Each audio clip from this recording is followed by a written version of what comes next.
आज शेख रशीद साहब, शाहिद खाकान अब्बासी साहब और अब से कुछ देर पहले डॉक्टर तारिक फजल चौधरी का कोरोना टेस्ट पॉजिटिव आया है। हम दुआ गो हैं कि ये तीनों शख्सियात जल्द अज जल्द सेहतयाब हो, लेकिन इसके साथ साथ हम इस प्लेटफॉर्म के तवस्सुत से एक तजवीज दे रहे हैं कि क्या बेहतर ना होगा कि कुछ वक्त के लिए, कुछ अरसे के लिए सियासी सरगर्मियों को तर्क कर दिया जाए, क्योंकि ये सियासी सरगर्मियां सिर्फ सियासी रहनुमा ही नहीं बल्कि सहाफी, कैमरामैन, ड्राइवर्स और ऐवानों के अमले का भी इससे मुतासिर होने का खदशा है।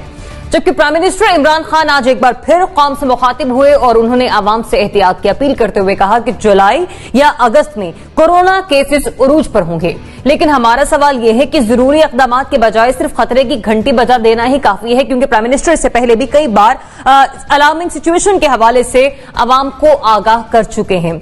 क्योंकि वबा इस कदर तेजी से फैल रही है कि फ्रंट फुट पर अपनी जिम्मेदारियों को सरअंजाम देने वाले हमारे डॉक्टर्स, पैरामेडिक्स, नर्सेस और दीगर रजाकार अमला भी इससे महफूज नहीं रहा। डॉक्टर जफर मिर्जा का बताना है कि हमारा 3% सेहत का अमला इस वायरस का शिकार हो चुका है, जबकि वाईडीए और पीएमए हमें बार बार मुतनब्बे कर चुके हैं कि आने वाले दिनों में अस्पतालों में जगह कम पड़ जाएगी और हमें सड़कों पर ही इलाज करना होगा, जिससे सेहत का निजाम बुरी तरह से कोलैप्स होने का खदशा। जैसे कि मैंने आगाज में भी कहा कि ये सिर्फ सियासी सरगर्मियां सियासी रहनुमाओं तक ही महदूद नहीं है, इससे इर्द गिर्द बहुत से लोग मुतासिर होने का खदशा है। तो ये बेहतर होगा कि आने वाले दिनों में कुछ वक्त के लिए हम इन पॉलिटिकल एक्टिविटीज को जरा बंद कर दें। जनरल साहब, आप क्या कहते हैं, होनी चाहिए ये सियासी सरगर्मियां बंद कुछ वक्त के लिए, कुछ अरसे के लिए? बिस्मिल्लाहिर्रहमानिर्रहीम। देखिए, हर चीज में बिल्कुल 100% तो किसी चीज को भी आप मुअत्तल कर दें तो आपकी लाइफ जमूत का शिकार हो जाएगी। आफ्टर ऑल रियासत का काम चलना है, लेकिन यह है कि गैर जरूरी सरगर्मियां तो आप कम कर सकते हैं। शेख साहब का मसला था कि वो हर रोज एक प्रेस कॉन्फ्रेंस कर देते थे, उनके सामने 26 माइक पड़े हुए, खुदा जाने किस किस ने मुंह लगाया हुआ था उस माइक को, और इनके पास जब पहुंचा है तो कितना इन्फेक्टेड था अल्लाह बेहतर जानता है। लेकिन क्या ये जरूरी है कि शेख साहब रोज एक प्रेस कॉन्फ्रेंस करें? और फिर ये जो जहाज शुरू किया हुआ था हमारे शाहिद खाकान अब्बासी साहब ने, अभी ये शहबाज शरीफ वाला केस लेके ही, और भाई आप बैठे आराम से अपनी ऑब्जर्व करें, सारे एहतियाती तदाबीर रखें और स्टेटमेंट अगर देनी है तो लेके वहां से भी अपने ऑफिस से, घर से, कहीं से दे दें। मसला ये है कि हमने अपने जोश में कोई कमी नहीं की। कोरोना बढ़ रहा है लेकिन वो उसी तरह जैसे एक आप कह लीजिए कि गैर यकीनी सी सूरत के आप समझते हैं कि नहीं मुझे नहीं पकड़ेगा कोरोना, लिहाजा हम लगे रहे उस काम पे। ये रवैया बहुत गलत है। ये समझ लेना चाहिए कि कोरोना सबके लिए एक है, बराबर है, और वो किसी को भी छोड़ता नहीं, लिहाजा हर किसी के लिए एहतियाती तदाबीर, अपनी एक्टिविटी कम करना, अपनी मूवमेंट कम करना, अपना फासला रखना, सोशल डिस्टेंसिंग, ये एप्लीकेबल है हर शख्स के लिए। इससे सियासतदान बरी जिम्मा नहीं है या लीडर को बरी जिम्मा नहीं है। तो वो क्यों इस तरह हमें हर वक्त करते थे और बयानबाजियां करते नजर आते हैं, जो कि गैर जरूरी। और कार्य रियासत के लिए अगर कोई ऐसी जरूरी चीज है तो वो तो समझ रखती है। फिर उसमें भी अब जैसे आपने बजट का अभी बात कर रहे थे, कामरान बात कर रहे थे बजट की। बजट जब आपने सुनाना है तो उससे पहले आपके पास टाइम ही टाइम है कि आप अरेंजमेंट कर लें किस तरह। पार्टी की रिप्रेजेंटेशन भी आप कम कर सकते हैं। आप कह सकते हैं कि सिर्फ वो लोग जो उसमें बोलेंगे वो वहां पे जमा हो जाए। ये तरीकाकार वजह करना एक इमरजेंसी सिचुएशन के लिए ये कोई इतना बड़ा मसला नहीं है।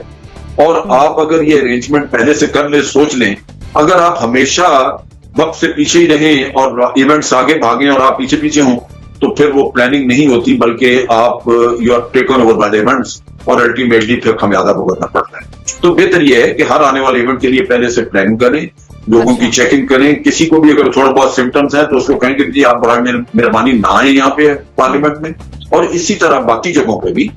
और जिस तरह आप पार्लियामेंट में फैला के जितना भी लोगों को बिठा सकते हैं, हर पार्टी की नंबर, उनकी जो रिप्रेजेंटेशन है वहां कम कर दें, प्रोपोर्शनेट कर दें, और स्पेस ही स्पेस आपके पास होगी, और एक इजलास कर दें। क्योंकि इस पे बजट पे बहस भी आपने करनी है। ये नहीं है कि बजट एक आपने नेशनल हुकअप पे आके प्रेजेंट कर दें और खत्म हो गई बात। नहीं, इस पे तो बहस होनी चाहिए ना कि बजट जो है वो गवर्नमेंट को कन्फ्रंट करना चाहिए कि ये चीजें आप बेहतर कर सकते थे, इसको करना है। लिहाजा उनके इकोनॉमिस्ट वगैरह जो है वो इजलास में मौजूद होने चाहिए। हर पार्टी के लोग जो इकोनॉमी को बेहतर समझते हैं वो मौजूद होने चाहिए, लेकिन इनके लिए हर किसी को वहां पे शामिल करना जरूरी नहीं होगा। लिहाजा ऐसे अरेंजमेंट पहले से कर लें और पॉलिटिकल एक्टिविटी बेयर मिनिमम वही रखी जाए जो रियासत का काम चलाने के लिए जरूरी है। ठीक है, ये जो पॉलिटिकल एक्टिविटीज हैं इनका कम होना या एक तरीके से बंद हो जाना बेहतर होगा आने वाले वक्त के लिए? Sir thank you for taking me on for this very very important subject. जिस तरह के आप कह रही हैं, इस वक्त कोई शोबा जिंदगी ऐसा नहीं है जो कोरोना से मुतासर नहीं हुआ, और हम तो वक्तन फवक्तन यानी एवरी डे बेसिस पे हम ये सूरत हाल को देख रहे हैं। It is important that we walk the talk now. देखिए, हमारे आला हुकाम, ये सियासी रहनुमा जब बात करते हैं लोगों से एहतियात करने की, ऑन दी अदर हैंड अगर आप खुद स्ट्रीट पे खड़े हैं, अगर आप लोगों से खिताब कर रहे हैं, 15 माइक आपके इर्द गिर्द हैं, मीडिया आपको कवर करने के लिए जॉक दर जॉक आ रहा है, it is not making and it is not giving the right symbol. आपने खुद देखा कि जब शहबाज शरीफ साहब की गिरफ्तारी का मामला था, जगह जगह छापे मारे जा रहे हैं, तो ना सिर्फ नफरी और नैब के हुकाम साथ साथ घूम रहे थे, बल्कि आपने देखा कि मीडिया भी उसको फॉलो कर रहा था। तो मरियम औरंगजेब साहिबा के जो बयान थे उसको लोग फॉलो करने के लिए पहुंचे हुए थे। It is jeopardising people's lives. And जब मैं ये बात कर रही हूँ तो मैं पर्सनली इसको, जब when I am walking the talk, everybody can do that. सियासी सरगर्मियां लोगों तक, आवाम तक अपनी आवाज को पहुंचाना ये आपका जमहूरी हक है, लेकिन इससे भी बढ़कर ये कि बहुत सारी चीजें ज़रियाब जो पूरी दुनिया का अब गिवन हो चुकी थी, लोगों ने बड़े अच्छे और बड़े मजबूत तरीके से, बड़े मौसर तरीके से सोशल मीडिया का इस्तेमाल करके अपने लोगों को मुतारिफ किया हुआ है, उनसे राब्ता कायम रखा हुआ है। हम क्यों समझते हैं कि हमें पर्सनली हलकों में जाने की जरूरत है, लोगों से बाज़ाब्ता मिलने की जरूरत है? मुझे तो इस बात पे भी हैरत हुई थी कि प्लेन क्रैश के बाद कुछ सियासी जमातों की ये तवक्को भी थी कि प्राइम मिनिस्टर इमरान खान साहब को साइड पे आके लोगों से मिलना पड़ेगा। देखिए, हमें ये बात समझ लेनी चाहिए कि कोविड-19 के बाद हमारी जिंदगियां बदल चुकी हैं। सिर्फ ये कह देना कि जी अभी हमारी पीक आने वाली है, चीजें बड़ी खराब हैं, लेकिन ऑन दी अदर हैंड हमारे सियासी रहनुमाओं को ना हम मास्क पहनता हुआ देखते हैं, ना वो समाजी दूरी इख्तियार करते हैं। उनकी एक्सपेक्टेशन यही है कि वो अगर कॉल दें प्रेसर की तो 20 से 25 जर्नलिस्ट उनको कवर करने पहुंचेगी। बिल्कुल अनरियलिस्टिक है and there needs to be a stop to it.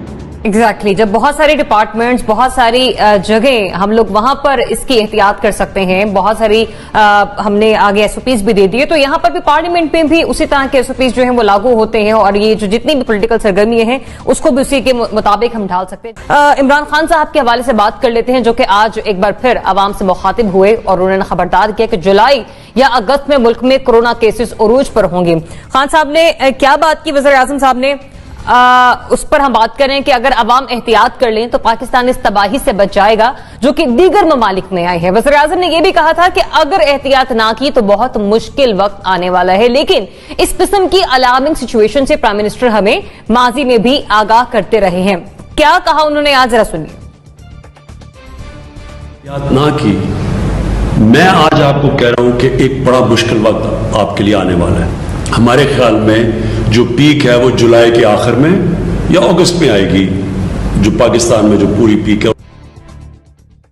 Prime minister का आपने बयान सुनना, और इस तरह से वो पहले भी कई बार बता चुके हैं कि हमारे लिए कौन सा जो वक्त है वो अलार्मिंग हो सकता है, कहां पर हमें हमारा जो सेहत का निजाम है वो इससे मुतासिर हो सकता है। आज एक बार फिर से वो आवाम को एतमाद में लेने की कोशिश कर रहे थे और बता रहे थे कि आपने किस तरह से एहतियाती तदाबीर पर अमल करना है, लेकिन जरूरी इकदाम के बजाय क्या सिर्फ खतरे की घंटी बजा देना ही काफी है, इस पर बात कर लेते हैं। सिद्रा साहिबा, आप क्या समझती हैं कि सिर्फ आवाम को आगाह करना ही काफी होगा या बेहतर यह भी होगा कि जरूरी इकदामात फिलफौर उठाए जाएं? Speaking sir, I am very disappointed in these messages. देखिए, हमारे यहाँ अवाम की आप शऊर से वाकिफ हैं, आप उनमें कितनी आगही है इससे भी हम वाकिफ हैं। वज़ीर आज़म साहब जब भी बयान देते हैं, मुझे लगता है कि बयान के यानी उनके खिताब के शुरू में बात कुछ और हो रही है, फिर मिड ऑफ द बयान वो कोई और बात करने लगते हैं। पिछले ही उनके खिताब को अगर उठा के देख लिया जाए, वो स्मार्ट लॉकडाउन की बात कर रहे थे। वो बार बार हमें ये बावर करा रहे थे कि मुकम्मल लॉकडाउन पे जाना हमारे लिए मुमकिन नहीं है, और अगर हम ऐसा करते हैं तो बहुत सारे लोगों का रोजगार इससे मुतासर होगा, वो बदहाली का शिकार हो जाएंगे, वो भूख से मर जाएंगे। यहाँ तक बात की जाने लगी कि मैरिज हॉल्स को खोल देना चाहिए, एसओपीज होने चाहिए, दूसरी तरफ सयाही मुकामात को खोल दिया जाएगा। तो एक तरफ आप कहते हैं कि हम मुश्किल में पड़ जाएंगे, दूसरी तरफ आप ये इंडिया देते हैं कि शायद सयाही मुकामात को खोल देना या बलाई इलाका जात में जाके आप सैर सपाटा कीजिए। तो कुछ समझ नहीं आ रहा कि क्या कहना चाह रहे हैं। नंबर्स एंड फिगर्स की तरफ हम अगर देखते हैं, पहली जो 100 डेथ्स थी सरिया ऑफ कोविड-19 पाकिस्तान में होने के लिए, उसने 45 दिन लिए थे। तकरीबन 45 दिन में हम पहुंचे थे, बल्कि 50 दिन की आप बात कर लीजिए कि हमारी पहली 100 डेथ्स हुई थी कोविड-19 की। अब सूरत हाल ये है कि पिछले 24 घंटों में हम इस नंबर के करीब हैं। हर 15 मिनट के बाद एक कीमती जान जाया हो रही है कोविड-19 से। अगर इस वक्त भी हम सिर्फ खतरे की घंटी बजाते रहे और उसके लिए हमने इकदाम क्या करने, उसके लिए क्लियर रूट आपको देना पड़ेगा। अब हम घर में रहे तो मसला, दूसरी तरफ आप उसको कह दें कि नहीं मईशत के लिए आप बाहर निकल जाएं, तो कौन से वो लोग हैं? या तो हम इसको तबकाती फिरकों में हम बांट रहे हैं, हम कह रहे हैं फलाने शख्स की जान ज्यादा कीमती है क्योंकि वो उसके पास वसाइल मौजूद है, रिसोर्सेज मौजूद है, वो घर पे रहे। जो गरीब आदमी है क्योंकि उसने अपना पेट पालना है वो घर से बाहर निकल जाए। तो क्या कोरोना इसमें